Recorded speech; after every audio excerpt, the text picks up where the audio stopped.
Hello guys, welcome back to my YouTube channel. This is me Avishkar and today we have Mr. Siddharth with us. Welcome to the bucket list.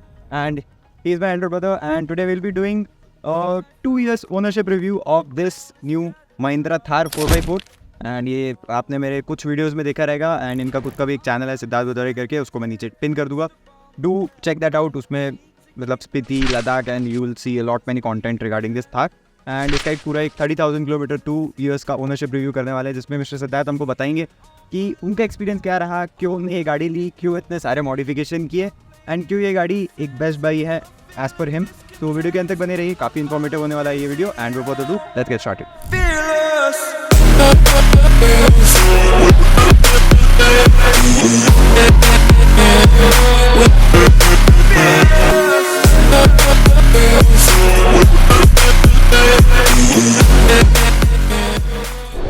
So let's first start with why this Mahindra Thar, why not any other SUV or car in this price category of 18 to 25 lakhs. 18 to 25 में ऐसे देखा जाए तो options बहुत सारे हैं SUVs के. India में मैं मानता हूँ पहली चीज़ तो ये है कि भाई सेडान्स इंडिया के लिए है ही नहीं, तो straight out of the window मैंने फेंक दिया उन्हें, बिकॉज अपनी सड़कें कैसी हैं, कब कहाँ क्या आ जाए, कौन आ जाए, किसी को नहीं पता. सो सेडान्स क्वेश्चन में है ही नहीं. हैचबैक मुझे लेनी नहीं थी, सो बची सिर्फ एसयूवीज़. एंड एसयूवीज़ में भी कंसिडर करें तो 18 to 25 लाख में अगर देखोगे तो एक्चुअल एसयूवीज़ जो है वो बहुत कम अवेलेबल है. सूडो एसयूवीज़ जो है, जो नाम की आती है, जिसमें सिर्फ वो बेसिकली फ्रंट व्हील ड्राइव ही होती है, बट उससे लाइक स्टेरॉइड्स पे स्टेरॉइड्स हैचबैक में स्टेरॉइड्स बोल सकते कार, और उसको हाइट बढ़ा दिया सिंपली वाले के आप. हाँ, कॉम्पैक्ट एसयूवीज़ ऑन स्टेरॉइड्स है, उसको आजकल एसयूवीज़ बोल करके बेचा जा रहा है. इवन मैंने तो सुना है कि मारुति इग्निस को भी एसयूवी बोल करके बेच रही है आजकल. कॉम्पैक्ट और smallest SUV something like that कुछ तो बोल रही है. तो अब एसयूवी का मतलब जो है वो इन गाड़ियों में रहा नहीं. तो अगर एक्चुअल एसयूवी को डिफाइन कर रहा हो तो आई वुड से 4x4 होना ही चाहिए. एंड अगर थोड़ा उसे लाइक ढील दी जाए तो एटलीस्ट रियर व्हील ड्राइव तो होनी ही चाहिए, तब भी आप उसे थोड़ा ऑफ रोड में ले जा करके हिल्स क्लाइंब करना है तो कर पाते हैं. प्रॉपर इस कैटेगरी में देखा जाए तो 4x4 जितनी भी हैं उसमें 2 साल पहले तो ऑप्शन ज़्यादा थे ही नहीं. अभी तब भी कुछ ऑप्शंस हैं. तो 4x4 में थार छोड़ के उस टाइम पे ऑप्शन थे ही नहीं. सिर्फ एक ऑप्शन था गुरखा. एंड गुरखा जो थी वो इतनी फुद्दू गाड़ी थी, उसमें लाइक 3 टन की गाड़ी में 90 bhp का इंजन था, 40 साल पुराना मर्सिडीज़ का. लोग मर्सिडीज़ बोल करके ऑर्गाज़म ले लेते हैं, बट वो ये नहीं देख रहे कि 40 साल पुराना इंजन है, वो भी 90 bhp. उसको 0 to 100 करने में अगर आपको करना है ना, तो सुबह शुरू करोगे शाम हो जाती है. ऐसा इंजन था वो, और वो काफ़ी हाइटेड गाड़ी भी है. उसकी हाइट भी ज़्यादा है. चलो हाइट एक बार को मैं नहीं बोलूँगा, बिकॉज एसयूवीज़ यूजुअली हाई होती है ग्राउंड, बट उसका ग्राउंड क्लियरेंस जो है, इतनी बड़ी गाड़ी होने के बाद में भी उसका ग्राउंड क्लियरेंस काफ़ी कम था. उसके जो लोअर आर्म्स से उसमें काफ़ी इशू था, काफ़ी सारी चीज़ें थी उसमें इशूज़, और इंजन पावरफुल था ही नहीं, और इंटीरियर उसका बिल्कुल बेसिकली ट्रक जैसा था. तो वो यूजलेस गाड़ी मुझे लगी. और उसके अलावा 4x4 में यही ऑप्शन था, तो इसीलिए मेरे लिए तो प्रॉपर सिर्फ यही गाड़ी है जो मैं जैसे टेरेस पे जाता हूँ, लाइक लद्दाख हो गया या प्रॉपर ऑफ रोड हो गया, यहाँ पे हम लोग रैंडम जगहों पे पानी में कहीं पे भी घुस जाते बोल रहे हैं. इनके चैनल पे जब आप जाएंगे तो आप समझ सकते हैं कि क्या क्या हम ऐसी जगहों पे लगते हैं जहाँ पे लाइक लोग ट्रैक करके जा रहे होते हैं ना, हम वहाँ पे गाड़ी घुसा देते हैं ऑफकोर्स लीगली. तो वो जगहों पर हम लोग जाके करते हैं. तो नॉर्मल जो एसयूवीज़ रहती हैं अपनी, जैसी क्रेटा हो गई, अभी कुशाक है, हैरियर है. हैरियर इतनी अच्छी गाड़ी थी, मेरा पूरा मन था, मेरे घर पे सबका मन. I remember we went out to, हमने टेस्ट ड्राइव ली थी. हैरियर पे ऑलमोस्ट मन आ गया था, बट जस्ट बिकॉज वो एक फ्रंट व्हील ड्राइव गाड़ी है, इस वजह से उसको कैंसिल किया. अदरवाइज मेरा बहुत मन था हैरियर का. अभी भी उसमें अगर 4x4 आता है फ्यूचर में अगली गाड़ी हैरियर ही लूँगा मैं. नहीं, Harrier is no doubt a very good, बहुत अच्छी गाड़ी थी, बट वो एसयूवी नहीं है. उसका ड्रॉबैक वही था. लेकिन मॉडर्न वो कार एसयूवीज नहीं बोलेंगे, मॉडर्न एक प्रॉपर कार है इंडियन रोड कंडीशन. हाँ, वो एसयूवी नहीं करेंगे.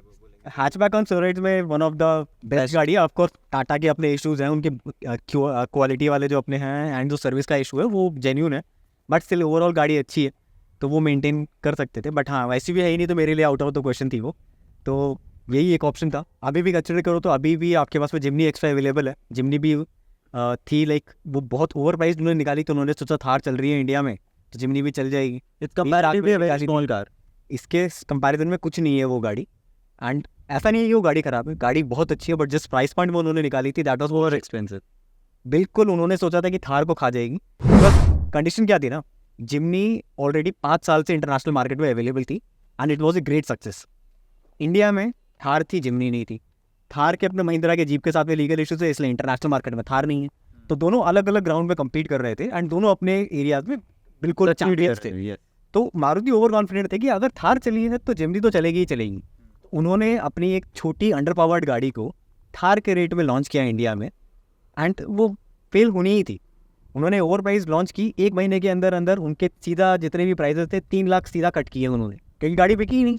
आई रिमेंबर जब वो लॉन्च होने वाली थी तब बहुत सारे टीजर्स आए थे, एंड मैंने इनिशियली लॉन्च होते ही ना कुछ लोगों के पास देखी थी जो बहुत एंथुसियास्ट रहते हैं ना कि भाई कुछ तो लेने का, ऐसे करके मत का मतलब। एंड लोग जो ले भी रहे थे ना उसे, जिन्होंने ली भी, वो उन्होंने इंटरनेशनल सक्सेस देख करके ली, बट हाँ। उन्होंने ये कंसिडर नहीं कर रहे थे कि भाई इंटरनेशनल मार्केट में थार नहीं थी इसलिए वो सक्सेस थी। इतना लोगों को पता भी नहीं रहता ना। और दूसरी चीज़, आपने एक तरह से कस्टमर लॉयल्टी भी खराब किया ना यार। मैंने अगर 15 लाख की लिया और तुम्हें मतलब 2 महीने 3 महीने बाद जाके उसको 12 लाख की 18-20 लाख की गाड़ी खरीदी है नहीं, जिसने नई गाड़ी 18-20 लाख की खड़ी है, एक महीने बाद बाकी लोग उसके पड़ोसी लेके आ रहे हैं भाई 4 लाख रुपए डिस्काउंट में, कोई मतलब है? एंड वो भी लास्ट डिस्काउंट नहीं था, उसके बाद कंटिन्यूसली उनके 1-2 लाख रुपए डिस्काउंट होते रहे।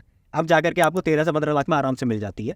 जो उसका आइडियल प्राइस होना चाहिए था मेरे हिसाब से, वो 11 से 15 लाख होना चाहिए था। उस रेट में बहुत अच्छी गाड़ी थी, लाइट वेट है, उसमें ऑफकोर्स मैकेनिकल लॉकर्स नहीं है, तो इस वजह से वो इससे अभी भी पीछे रहती है अगर प्रॉपर ऑफ रोड पर देखा जाए तो। बट हाँ, वो अपने प्रोज एंड कॉन्स है। बट हाँ, इस वजह से मेरे पे हमारे टाइम पे तो ऑप्शन था ही नहीं, इसको तो ज़्यादा लंबा नहीं करेंगे दिस। हाँ, वो कंट्रोवर्शियल है, जिमनी वाले परेशान हो जाते हैं। So getting back to the topic, तो हम समझ गए like you were looking for a proper 4x4 SUV, that's why we had opted for this because Gurkha was out of the equation that time. And Harrier बहुत अच्छी थी but वो सिर्फ front wheel drive थी, इसलिए हमने नहीं ली। अब ये जब गाड़ी हमने ली थी, how much it had costed PH number plate के साथ? BH नंबर प्लेट के साथ में इसका कंसिडर करें तो जो मैंने सिर्फ पहले 2 साल का कॉस्ट दिया था उसके साथ में 16 लाख की ऑन रोड पड़ी थी। बट BH नंबर ये सिर्फ 2 साल का था, अगर आप इसका पूरा 15 साल का कंसिडर करो तो ये अराउंड 18-18.5 लैक्स कंसिडर कर सकते हो आप। तो एक तरह से आप मान लो अगर आप 15 साल के लिए तो गाड़ी चलाओगे तो उसमें FD करके भी अगर आप रख देते हो तो हाँ, वो ओवरऑल जो 2-2.5 लाख की FD होगी रजिस्ट्रेशन के लिए सर। तो सिर्फ इनिशियल कॉस्ट जो आपका जा रहा है वो एटलीस्ट 16 लाख तो गया था उस टाइम पे। अब इसका कॉस्ट और ज़्यादा बढ़ गया है, वो अलग बात है। अभी अराउंड 1.5 लाख रुपये और महंगा हो गया ये गाड़ी। ठीक है, सो ये 4x4 थी उस टाइम, तो I think rear wheel drive 2x4 वाला रियर व्हील ड्राइव भी बाद में आया, बाद में आया, सब बाद में लिया है, वो अपने वैसे ही काम का नहीं है। यस। तो आपका एक्सपीरियंस बताओ, like I know you have done in last 2 years 30,000 kilometre is a very good number. Diesel manual है ये, this is not automatic, hard top है, एक्वामरीन ब्लू कलर है ये, एंड मॉडिफिकेशंस तो भाई साहब ने मतलब एक अलग डेडिकेटेड वीडियो बनाया हुआ है उसके ऊपर, बट इस वीडियो में भी थोड़े कवर करेंगे। तो आपने पहली चीज़ तो क्या पसंद है इस गाड़ी का? आपने काफ़ी सारे पॉइंट्स कवर किए कि प्रॉपर 4x4 है, interiors as compare to Gurkha वो better on this car, and मतलब आपको end of the day in terms of ridability, cruising, city rides का एक्सपीरियंस ज़रा बताइए। सिटी राइड में मैं बोलूँगा, अगर आप ले रहे हो अपनी सेल्फ ड्राइव के लिए तो बहुत अच्छी गाड़ी है, कहीं पे भी चलाओ, सिटी पे चलाओ, हाईवे पे चलाओ। But as a family car ले रहे हो तो आपको पीछे वाली सीट पे कॉम्प्रोमाइज़ करना पड़ता है। सबसे पहला रीज़न है उसका कि इसमें पीछे वाले दरवाजे नहीं हैं, तो जिसे भी अंदर बाहर जाना है वो आगे से जाना पड़ता है। तो अगर आपके पेरेंट्स थोड़े ओल्ड हो गए हैं, नीज़ वगैरह का दिक्कत है, या आपके दोस्त मोटे मोटे से हैं, तो उनको जाने में थोड़ी दिक्कत हो सकती है। कैमरा क्यों देखा आपसे? 5 BHK तो मतलब वो थोड़ा सा इनग्रेस और ईग्रेस जो है वो थोड़ा इशू हो सकता है। अदरवाइज और पीछे वाली सीट का इशू ये है कि जो इसका सीट जो है ना वो एग्जैक्टली पीछे वाले एक्सल के ऊपर है, तो इसलिए तो जर्क लगता है पीछे वाली सीट पे, वो काफ़ी ज़्यादा लगता है कंपेयर टू आगे वाली सीट। पीछे वाली सीट उतनी कंफर्टेबल नहीं है, आगे वाली उतनी ज़्यादा कंफर्टेबल है।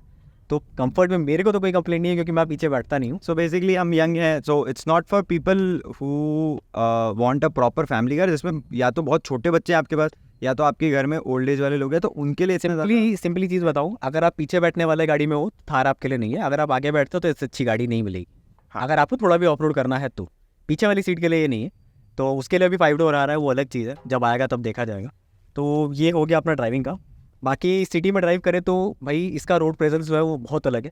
अगर आप एक मारुति चला करके इस पे आते हो तो आपको जो लोग रिस्पेक्ट देंगे ना, और जो आपके लिए अपने आप ही रास्ता बनेगा, वो आप जब चलाओगे तभी फील कर सकते हो, ऐसे आप नहीं, कोई बता नहीं सकता है वो आपको।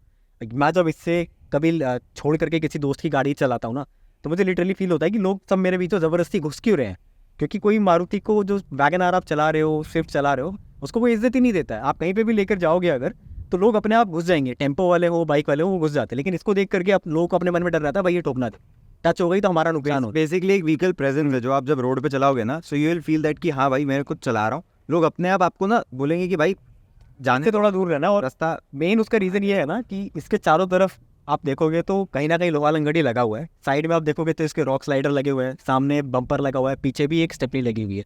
तो अगर कोई स्टॉक गाड़ी को भी आके किसी डायरेक्शन से ठोकता है ना, तो चांसेस ये है कि उसका ज़्यादा नुकसान होने वाला है, आपका कम होगा। इस वजह से लोग अपना भी थोड़ा, ऊपर से एक मस्कुलर लुक तो है ही थार का, तो लोग थोड़ा डिस्टेंस मेंटेन करते हैं और रेस्पेक्ट मिलती है। कुछ लोग ये को रिलेट कर पाएंगे कि अपने अपने शहर में ना, आपने देखा होगा टिंटेड कलर की स्पेशल नंबर प्लेट की फॉर्च्यूनर जब चलती है ना, उसको अलग से लोग बोलते हैं भाई साहब जाओ आप पहले। सेम, मतलब उतना लेवल का नहीं है, बट छपरी वाली फीलिंग 20-30% छपरी वाली फीलिंग रिलेट नहीं, बट बात है। Just wanted to give you that idea कि हाँ, जैसे आप बोलते हो कि भाई जाने दो, वैसी जैसे अब स्टेट बस होती है उसको भी लोग जाने देते हैं, वैसे ही यहाँ पे आपको एडवांटेज मिल जाता है।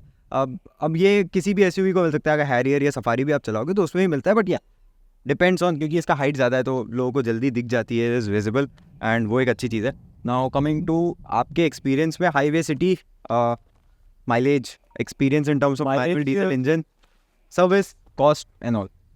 सर्विस कॉस्ट इसका बेयर मिनिमम है, जितना आपको किसी भी स्टैंडर्ड गाड़ी में 10-15 लाख की गाड़ी पे एवरेज आती है, सर्विस वैसी रहेगी। अगर आप कुछ नहीं करते हो, ऑफ रोड नहीं करते, सिर्फ नॉर्मल गाड़ी सिटी में चला रहे हो, जैसे नॉर्मल कोई भी कार चलाते हो, तो 6-7 हज़ार में आपकी सारी सर्विस हो जाती है, जो पेड वाली है। अगर आप फ्री वाली कराओगे तो 2-3 हज़ार में ही हो जाती है, तो वो अलग चीज़ें हैं। और ये जैसे कांड जो कर रहा है, ये सिर्फ इसी गाड़ी में कर सकते हो, मारुति में करोगे तो अंदर घुस गया होता है, इंजन के साथ में बैठा होता है अभी वो, तो ये अलग चीज़ें हैं। बाकी एवरेज की बात की जाए तो मुझे मैंने क्योंकि काफ़ी एक्स्ट्रा वेट डाल दिया है गाड़ी पे, और मैं चलाता भी थोड़ा हैवी पेडल पे हूँ, तो मुझे ऑन एन एवरेज हाईवे पे 10 से 12 के बीच में एवरेज मिलता है। इससे कम नहीं मिलता, इससे ज़्यादा भी नहीं मिलता है। 10 से 12 स्टैंडर्ड हाईवे पे रेंज है, और सिटी में भी मैं देखूँ तो मुझे 9-10 के आसपास मिलता है, इससे कम नहीं मिलता, इससे ज़्यादा भी नहीं मिलता। तो अराउंड 9 to 12 कह सकते हूँ मेरा इसमें एवरेज है। इवन दो हमने मैक्सिस के टायर लगाए विच आर मेरे कंपैरेटिवली बहुत सारे रीजन से मेरी पूरी गाड़ी का, एक स्टॉक गाड़ी जो होती है उससे कम से कम 300-400 किलो ज़्यादा भारी है। इसके टायर जो है वो स्टैंडर्ड जो आते हैं वो 255 mm है, मेरे 285 mm है। इसकी विड्थ ज़्यादा हो जाती है, विड्थ ज़्यादा होने से फ्रिक्शन ज़्यादा होगी तो पावर ज़्यादा लगेगी, इसलिए एवरेज कम आती है। तो उससे ग्रिप ज़्यादा है, एक ये रीज़न है चारों टायर का। फिर इसमें अंडर बॉडी पूरी लोहे की लगी है, बम्पर जो है ये लोहे का है, बाकी काफ़ी सारी चीज़ें हैं, कैरियर लगाया हुआ है। तो हमारे जितने भी हाईवे ड्राइव किए वो पूरे सामान के साथ किए, तो 150-200 kg का तो हमारा सबका मिला के लगेज ही होता है। वो सब मिला के भी मुझे 10 से 12 की एवरेज मिल रही है, तो उस सबको देखते हुए मेरे हिसाब से ठीक है। अच्छा, मैं एक सिर्फ जिस दो आपने जैसे बताया कि एवरेज कॉस्ट जो हर एक किसी भी 10 से 15 लाख की गाड़ी का होता है, माइलेज 9 से 12 जो बताए, आप अगर एक स्टॉक थार ले रहे हैं तो अब ये 2.2 लीटर डीजल मैनुअल इंजन है, इसलिए ये आपको इतना नंबर्स दे रहा है। आज की डेट में आपको रियर व्हील ड्राइव भी आती है 1.5 लीटर पेट्रोल इंजन के साथ, 1.6 में आती है, 1.6 में आती है वो, उसमें आपको ऑब्वियसली माइलेज ज़्यादा मिलेगा। स्टॉक गाड़ी में भी अगर देखोगे ना 2.2 सेम इंजन में स्टॉक गाड़ी आप चलाओगे तो उसमें आपको 12 से 14 का एवरेज मिल जाता है आराम से। So in terms of modification, you have done lot of modifications. I have seen one of your Instagram video जिसमें आपका कुछ 55 लाख ऑड व्यूज़ गया हुआ है, which is exceptional. वो वीडियो का लिंक मैं डिस्क्रिप्शन में दे दूँगा if you just want to check it out. उसके बाद भी आपने आई थिंक 2-3 चीज़ें ऐड की हैं, उसके बारे में थोड़ा बताइए। आज तो ऐसे काफ़ी सारी चीज़ें की है, उसकी एक और मैं वीडियो आज बनाने वाला हूँ, आज ही मैं मोस्टली अपलोड करूँगा, जो उस वीडियो में कवर नहीं थी। तो 2 मेजर चीज़ें हैं, 2 या 3 वही डालने वाला हूँ, तो वो बना दूंगा वीडियो, वो बता दूंगा। मोस्टली ये लाइट डाली थी मैंने एक्स्ट्रा, एंड एक अंदर स्क्रीन लगा दिया है। वो मैं किसी को रिकमेंड नहीं करूँगा स्क्रीन लगाना, मैंने ऐसी बस शॉप में डाल दिया कि चलो ठीक है बड़ी स्क्रीन चाहिए तो लगा देते हैं, but not recommended. So talking about the interiors are not the best because there is a proper off-roader, तो मैं वो सेडान से बिल्कुल कंपेयर नहीं करना चाहूँगा इसको। इसका डेफिनेशन काफ़ी सब्जेक्टिव है, आप जिस तरीके की गाड़ी ले रहे हो उस तरीके से आपको बेस्ट इंटीरियर मिलना चाहिए। इसका इंटीरियर मैं बोलूँगा काफ़ी डिसेंट है, ये एक रगेड गाड़ी है ऑफ रोड करने वाली, तो इसका जो पूरा इंटीरियर आता है ये वाटर रेजिस्टेंट आता है। आप जो लग्जरी वाले देखोगे तो उस समय वो सब नहीं रहता है, वो भाई बहुत सेंसिटिव होता है, उसे मेंटेन करना पड़ता है। तो रगेडनेस के हिसाब से इट इज़ डिसेंट, एंड जो बेसिक आपको मिनिमम फीचर्स चाहिए होते हैं वो सब इसमें है। आपके पास में इसमें क्रूज़ कंट्रोल मिल रहा है, आपके पास climate control, hill descent control मिलता है, हिल क्लाइम का असिस्ट मिलता है, आपका इसमें ESP मिलता है। तो ये चीज़ें हैं जो आपको एक्चुअली ज़रूरत है। बेसिक 2 एयरबैग मिलते हैं, एयरबैग आगे आपको फ्रंट वाले, ग्लोबल एनकैप रेटिंग भी काफ़ी अच्छा बढ़िया है, 4 स्टार इसके 4 एनकैप star रेटिंग है, एंड गाड़ी स्ट्रॉन्ग है, दैट्स नो डाउट। अच्छा, अभी मैं आपको एक सिर्फ सिंपल क्वेश्चन पूछना चाहूँगा। So this is to all the viewers who are planning to buy Thar, में भी रियर व्हील ड्राइव लेना चाह रहे हैं, 4 व्हील ड्राइव लेना चाह रहे हैं, या फिर आपका 5 डोर थार जो अभी आने वाली है, साल एंड में लॉन्च होगी, वो लेने वाले, उनको आप क्या सजेशन देंगे कि किसके लिए किस टाइप की थार बेटर है? क्योंकि काफ़ी सारे लोग होते हैं ना इमोशनल होके कोई मतलब गाड़ी ले लेते हैं, इनिशियली वो रिग्रेट नहीं करते, but over a period of time they question themselves कि बाबा ये इससे अच्छा मैं वो ले लेता तो ज़्यादा बेटर रहता। तो उनके लिए आपके कुछ सजेशंस रहेंगे तो बताइए। सबसे सिंपल चीज़ है, आपको थार आपके लिए है या नहीं ये डिसाइड करना है।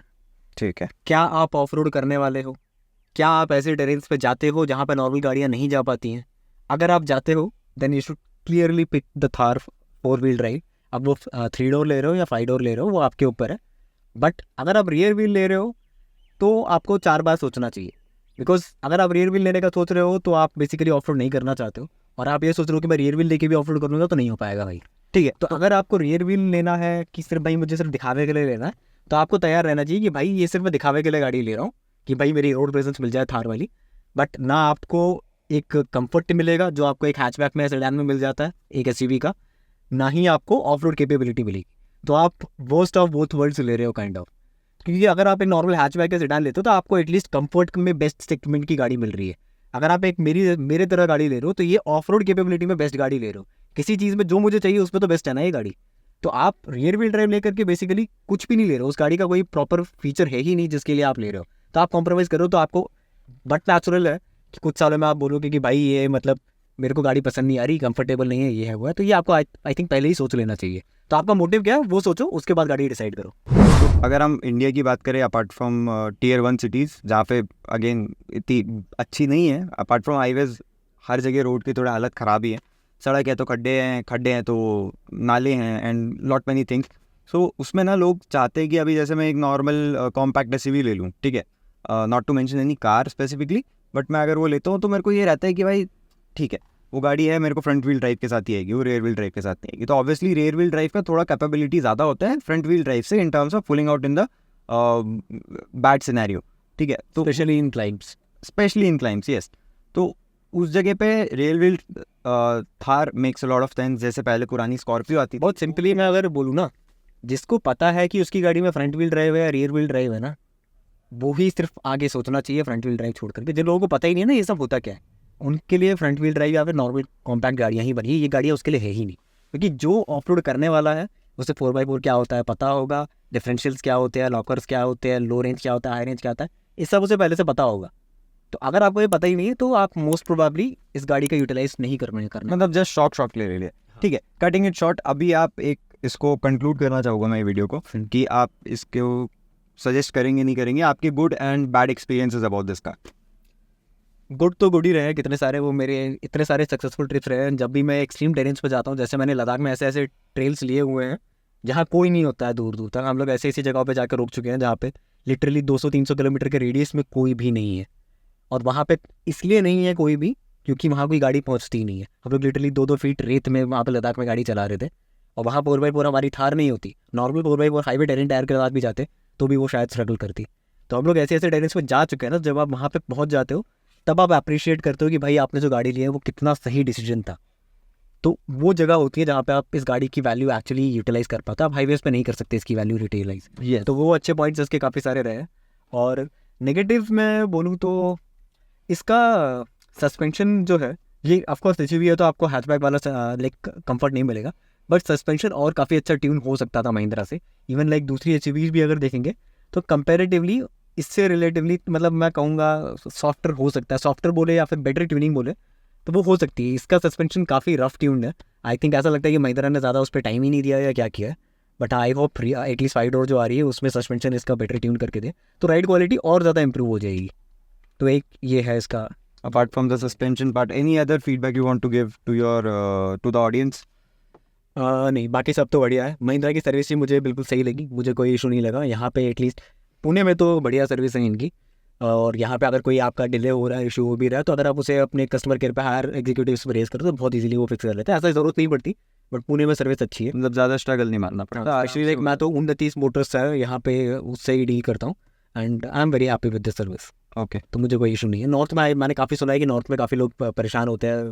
वो आई थिंक थोड़ा डीलर टू डीलर भी डिपेंड करता है। हाँ, तो नॉर्थ में इशू आई थिंक थोड़ा ज़्यादा है, बट पुणे में भाई कोई इशू नहीं है। I am very happy. तो सर्विस का कोई इशू नहीं है, लो कॉस्ट सर्विस है।